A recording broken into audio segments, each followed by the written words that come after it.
بسم الله الرحمن الرحيم السلام عليكم ورحمة الله تعالى وبركاته كلنتي وعن أو wanaagsan daawadayaal halkan waa YouTube-keena nuxurka wararka waxaad ku soo dhawaataan wararkii ugu dambeeyay ee Soomaaliya qodobada aad daawan doontaan waxaa ka mid noqon doona xafiiska madaxweyne Maxamed Cabdullaahi Farmaajo oo doonaya inay sii socdaan wada hadallada lagu dhexdhexaadinayo khilaafka madaxda ugu sareysa dalka iyadoo galmudug markaan gacan ay ka taagtay wada hadalladaasi khilaaf cusub waxa uu soo kala dhaxgalay maamulka ugu sareeya Hirshabeelle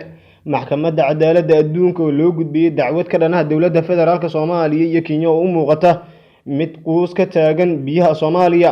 ciidamada ahlu sunna wal jamaa oo lagu soo waramayo inay kaabiga ku hayaan magaalada Dhuusamareeb ee xarunta dowlad goboleedka Galmudug diiwaangelinta musharaxiinta aqalka sare ee Soomaaliland oo maanta la soo gabagabeynayo qodobadaas oo faahfaahsan ayaa daawan doontaan haddii ay tahay markii kugu horeysay aad soo booqato YouTube-keena nuxurka wararka waxaan ka codsanaynaa in YouTube-ka subscribe inoo saarto muuqaalkana like aad inoo saarto asxaabtaadana aad u share gareyso si saaxiibo wanaagsan oo adiga kulamidaan u yeelano waa hagaag haddii aynu ku bilowno muddooyinkii la soo dhaafay magaalada Muqdisho ee caasimadda Soomaaliya waxaa ka socday wada hadallo lagu dhexdhexaadinayo ra'iisul wasaaraha xukuumadda xilgaarsiinta Maxamed Xuseen Rooble iyo sidoo kale madaxweynaha muddaxileedkiisu dhamaaday ee Soomaaliya Maxamed Cabdullaahi Farmaajo wada hadalladaas oo muddooyinkii ugu dambeeyay garwada inay ka hayeen madaxweynaha maamulka Galmudug Axmed Cabdi Kaariye Qoorqoor iyo sidoo kale gudoomiyaha golaha shacabka ee baarlamaanka Soomaaliya Maxamed Mursal Sheekh Cabdiraxmaan ayaa warar soo baxaya waxay sheegayaan in lagu kala tagay isla markaana lagu kala dareeray iyadoo sidoo kale maamulka Galmudug markaas isagu gacan uu ka taagay xafiiska madaxweynaha muddaxileedkiisu dhamaaday ee Soomaaliya Maxamed Cabdullaahi Farmaajo ayaa markaan waxa uu ku adkeysanayaa inay sii socdaan wada hadallada ra'iisul wasaare Maxamed Xuseen Rooble iyo sidoo kale madaxweynaha ila xogogaal ah ayaa waxa ay xaqiijiyeen in wada hadalladaas ay burbureen kadib markii Farmaajo uu ku adkeystay in shakhsi isaga ku xiran loo magacaabo hay'adda nabad sugidda iyo sirdoonka qaranka Soomaaliya sidoo kalena la bedelo wasiirka amniga Cabdullaahi Maxamed Nuune loo wareejiyo mid ka mid ah wasaaradaha hayeeshee mas'uuliyiin ka tirsan filla Soomaaliya oo codsaday in la magacaabin ayaa waxa iyagu ay sheegeen in wada hadalladaas ay socdaan isla markaana la filayo in guul markaa ay ku soo dhamaadaan saraakiishaas filla Soomaaliya markaa ka tirsan ayaa waxa uu sheegay inuu bogaadinayo dadaalada ay wadaan gudoomiye Maxamed Mursal Sheekh Cabdiraxmaan iyo Axmed Cabdi Kaariye Qoorqoor oo markii dambe isagu gacan ka taagay waxa uu sheegay inuu aad ugu kalsoon yahay dadaalada socda inay markaa guul ku soo dhamaan karaan xafiiska ra'iisul wasaare Maxamed Xuseen Rooble ayaana ilaa iyo hadda ka hadlin burburkii ku yimid wada hadallada isaga iyo sidoo kale madaxweyne Maxamed Cabdullaahi Farmaajo u dhaxeeyay waxaana sidoo kale muddooyinkii ugu dambeeyay wada hadalladaas ay ahaayeen kuwo u muuqda inaysan sii socon kareynin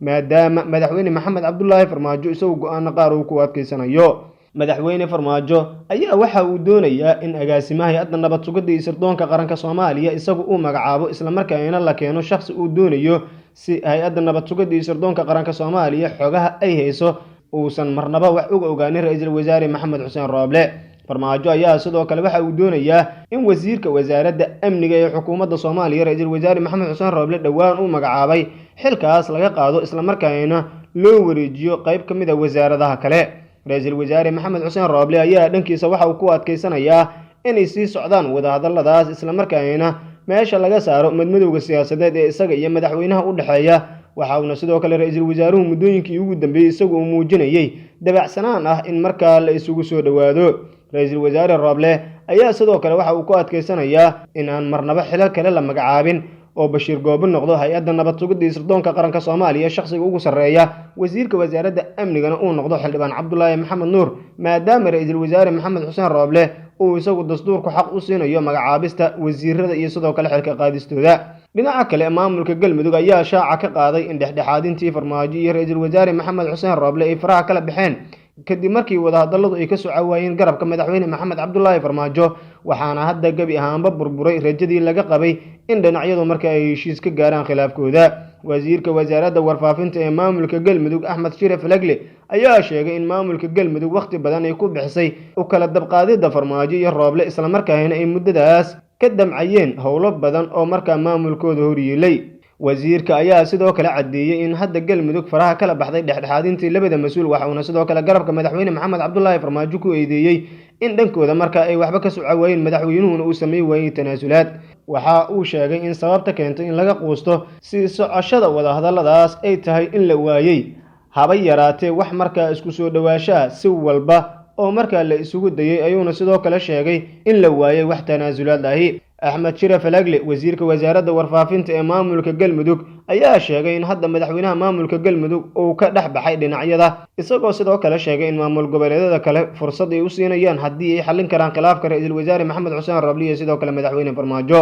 sidoo kale waxa uu intaas ku daray in howlo badan maamulka Galmudug ay hor yaalaan isla markaana ay dayaceen howlihii maamulkaas iyadoo sidoo kale u jilba dhigtay in la dhameeyo midmadowga siyaasadeed ee u dhaxeeya ra'iisul wasaare Roble iyo sidoo kale madaxweyne Farmaajo. wasiirka amniga ee maamulka Galmudug Axmed Macalin Fiqi oo sidoo kale ka tirsan mudanayaasha golaha shacabka ee baarlamaanka Soomaaliya ayaa sheegay in cidda ilaa iyo hadda wada hadallada ay Farmaajo iyo ra'iisul wasaare Maxamed Xuseen Roble ka dhaqaaqi leeyihiin madaxweynaha muddaxileedkiisa u dhamaaday ee Soomaaliya. waxa uu sheegay in ra'iisul wasaare Maxamed Xuseen Roble uu ogolaaday halkii ay ula tageen guddigii waday waanwaanta ha yeeshee taas bedelkeeda uu sidoo kale gows adag yahay madaxweyne Maxamed Cabdullaahi Farmaajo. Axmed Macalin Fiqi ayaa kula taliyay ra'iisul wasaare Maxamed Xuseen Roble in mar kale aanan waqti lagu lumin wada hadalladaas oo marka iyagu xal loogu raadinayo khilaafka labada mas'uul ee ugu sareysa Soomaaliya kaas oo ku qotomay ceyrintii Faad Yaasin Xaaji Daahir magacaabistii Bashiir Goobi iyo sidoo kale kiiska Ikraan Tahliil Faarax oo ay nabad sugidda iyo sirdoonka qaranka Soomaaliya ay shaacisay inay dileen dagaalyahanada Al-Shabaab.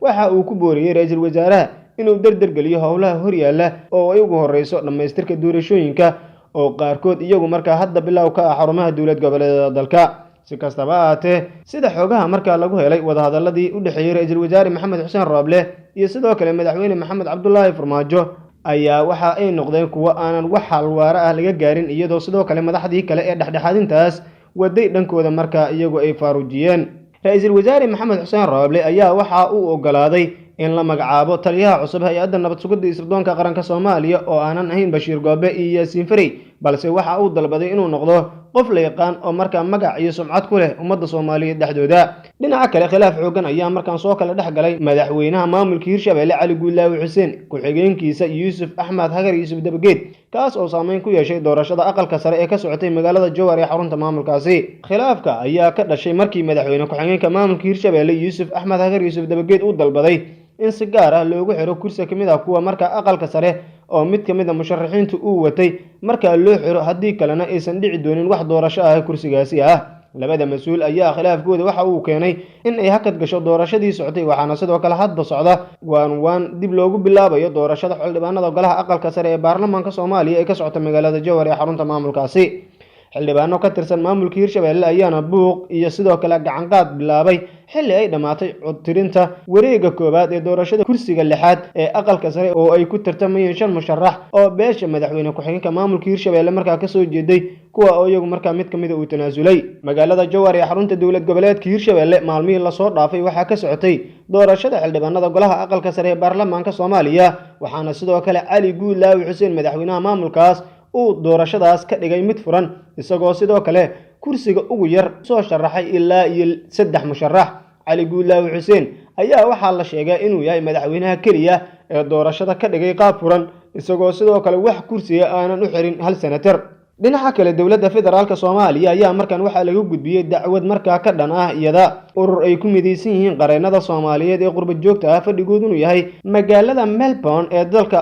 Australia ayaa waxa ay haatan dacwad ka dhan ah dawladda federaalka Soomaaliya u gudbiyeen maxkamadda cadaaladda adduunka ee ICJ taas oo ku taala magaalada Hague ee dalka Netherlands. gudoomiyaha ururkan garyaqaan Yuusuf Cabdi Faarax ayaa waxa uu shaaca ka qaaday in Hague ay u gudbiyeen ilaa iyo 4 kiis oo ka dhan ah dawladda federaalka Soomaaliya kuwaas oo kala ah kiiska Ikraan Tahliil Faarax dadkii lagu dilay Baydhabo xilliga doorashada lafta galeen iyo sidoo kale cunaqabatayntii la saaray Kismaayo iyo arrintii dhalinyarada lagu geeyay dalkaasi Eritrea. sidoo kale waxa uu tilmaamay in maxkamaddu ay aqbashay dacwadda ay ka gudbiyeen dawladda federaalka Soomaaliya isla markaana ay jawaab ka heleen waa sidoo hadalka u dhigay. Yuusuf Cabdi oo hoggaan u ah qareenada dacwada gudbiyay ayaa sidoo kale waxa uu intaas ku daray in la gudagalayo kiisaskan ay ku xiran tahay fursadda maxkamadda caalamiga ah ee dambiyada adduunka isla markaana ay ka dhowr sugayaan maadaama markaa iyadoo gacan ku hayso kiisas kale. si kastaba ahaatee Soomaaliya ayaa xubin waxa aysan ka ahayn maxkamadda dambiyada adduunka ee ICJ waxaana sidoo kale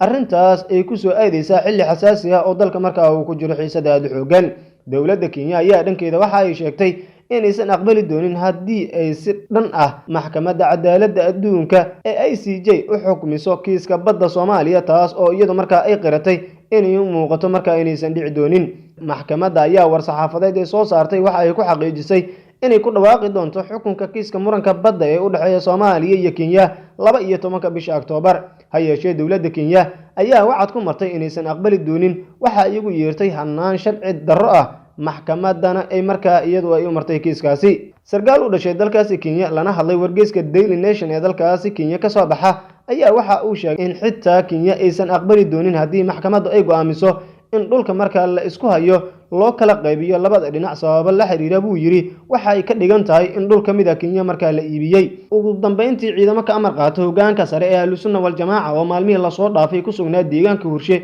ee waqooyiga gobolka Galgaduud ayaa lagu soo warramayaa in ay markaa degeen deegaanka lagu magacaabo Bohol oo qiyaastii 20 kiiloomitir waqooyi galbeed kaga beegan magaalada Dhuusamareeb ee xarunta dowlad goboleedka Galmudug. Hadalhaynta ugu badan ee bulshada caasimadda Galmudug ku nool ayaana waxa ay tahay in ciidankaas la aaminsan yahay in hadafkoodu uu yahay in Dhuusamareeb markaa ay ku soo duulaan. Dadka deegaanka Bohol ayaa waxa ay sheegeen inay arkayeen ciidamo wata gaadiidka dagaal oo magaalada markaa soo galaya isla markaana fariisimo ka samaystay deegaankaasi. Maamulka Galmudug wali kama uusan hadlin dhaqdhaqaaqyada ciidamada Ahlusunnah wal Jamaaca ay ka wadaan magaalada Dhuusamareeb nawaaxigeeda. Dhowaan ayayna ahayd markii hogaamiyaasha Ahlusunnah wal Jamaaca oo kala ah Macalin Maxamuud iyo sidoo kale Sheekh Shaakir ay dib ugu soo laabteen deegaano ka tirsan maamulka Galmudug halkaas oo ay ka bilaabeen abaabul ciidan oo ka dhan ah dagaalyahanada Al-Shabaab. Ciidamadii Ahlusunnah wal Jamaaca ee lagaga adkaaday deegaanada maamulka Galmudug oo dhowaan halkaas ku laabtay ayaana waxa ay wacad ku mareen in deegaanadaas dhammaan Al-Shabaab ay ka saari doonaan walow muddooyinkii ugu dambeeyay Al-Shabaab dhaqdhaqaaqyo xooggan